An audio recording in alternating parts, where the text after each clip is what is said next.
Ұят емес пе, жүргізбайсың. Жалған. Төраға жоқ нәрсені тоқыды.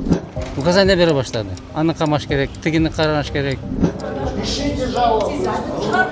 Biz естіген айта албайбыз. Бул берене менен эң азы 10 жылдан кем эмес суралыш керек. Коомчулукта 75-чилердин каты деген ат менен белгилүү болгон кылмыш иши соңуна чыгып бараткандай. 29-июндагы отурумда тараптар жарыш сөз өтүп, прокуратура айыпталуучулардын баарын 9 жылдан эркинен ажыратууну суранды. Өкүмдү чыгарганда окуучусуздар. Biz естіген айта албайбыз. Билесиңер, соттук отурум жабык тартипте отат. Мамлекеттик айыптоочулардын сунушу коомдо кызуу талкуу жаратты. Айрымдар генералдын эмгеги тебеленип жатат деп, аны актоону талап кылышса, башкалары прокурордун өтүнүчүн айкөлдүк катары баалап, айыпталуучулар оор жаза алышы керек деген пикирлерин билдиришүүдө. Эми кызыгы, ошол бизге айып коюп жаткан, бизден 20 жыл сураган прокурорлор азыр ушул Ташиев Шакиев сунуштардын прокурору болуп атат да, мамлекеттик айыптоочусу болуп атат. Эми бул берене менен эң азы 10 жылдан кем эмес суралыш керек да. 10 жылдан 15 жылга сураныш керек. Анан дагы бир берене кошулган, буларга кызмат абалынан кыянаттык менен колдонуу беренеси. Эми эки беренени негизи кошкондо 9 жыл аз да. Эми буларга баягы кыянаттыкка каалап аткандык эмес. Ошол эле учурда айыпталуучулардын жактоочулары коюлган айыптар далилсиз экенин билдирип, алардын толук акталышын талап кылышууда.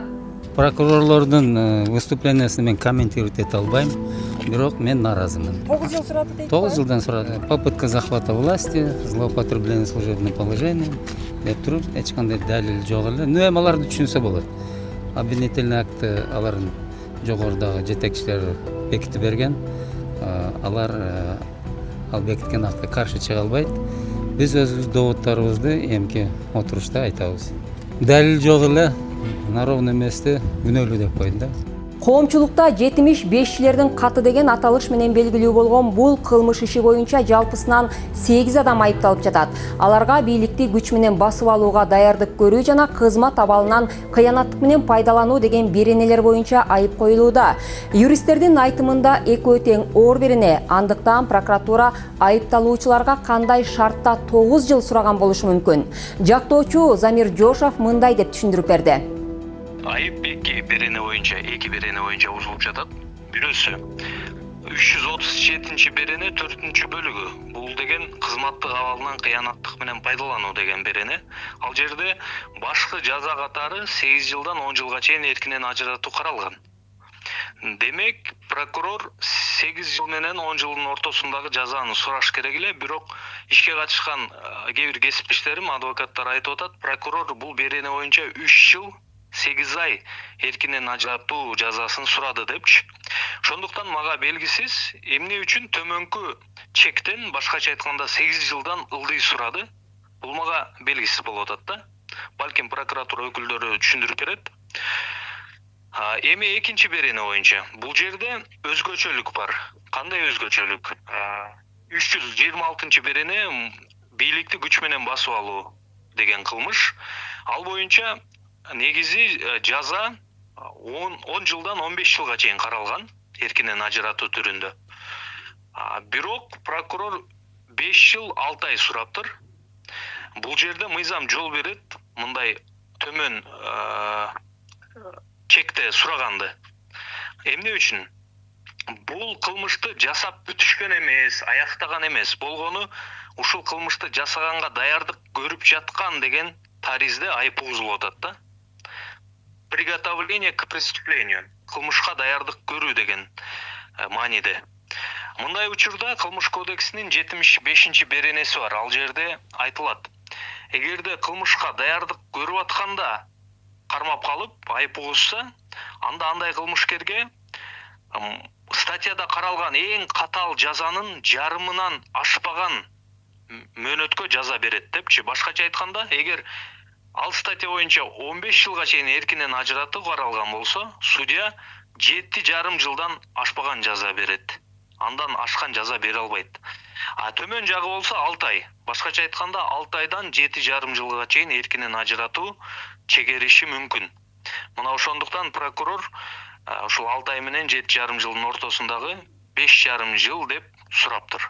Бул иш башталгандан бери сот жараяны бир катар окуялар менен коштолду. Тагыраагы социалдык тармактарга Ташиевдин жана башка айыпталуучулардын сурак берип жатканы делген видео тарады.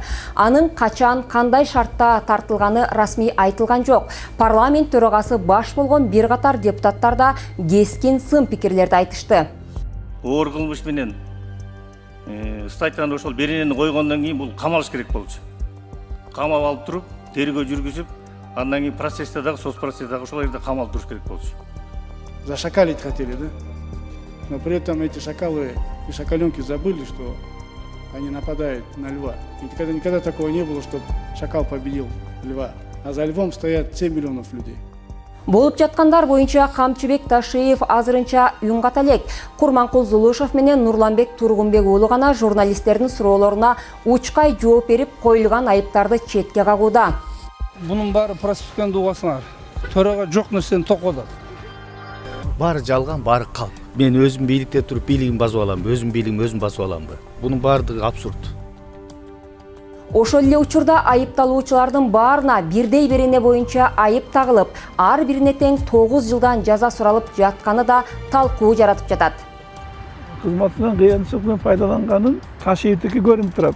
Ал жана бир туугандарына нефтини карматкан, башканы карматкан, анан же кустургандардын эметкен, жерин тартып алган, ошолордун баардыгы өзүнө өткөнү көрүнүп турат да. Ал да бул кызматтан кыйналчылыкпен пайдаланган көрүнүп турат. Ал эми 75 жылдардын ичинен кантип аларды кызматынан кыйналчылык пайдаланган деп берене коюп атат, мага түшүнүксүз да. Себеп дегенде алардын бири дагы кызматтагы адам эмес да. Бул ишти кароо 1-май райондук сотунда 18-майда башталган. Ички иштер министрлиги тергөө учурунда ишке жашыруун деген мөр баскан. Мындан улам жараян башында жабык өтө баштаган.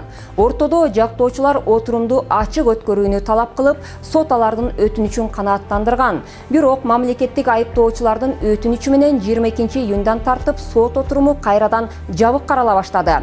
Прокуратура бул иште жашыруун материалдар бар экенин жана журналисттер катышуусу соттук процесстин жүрүшүнө тоскоолдук жаратып жатканын жөө келтирди.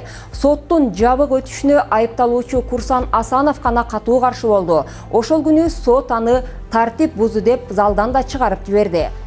Жасалган кылмышка президентти колдойбуз деп биринчи болуп, колдогондон кийин ушундай камакта отургандарга бул мен түшүнгөм дагы, түшүнбөйм дагы. Ак ийилбейт дагы, сыңбайт дагы. Калган айыпталуучулар жана алардын жактоочулары отурумдун жабык өтүшүн дээрлик колдоду. Зулушев айыпталуучу.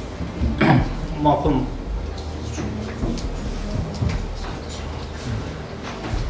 Айыпталуучу. Кандай?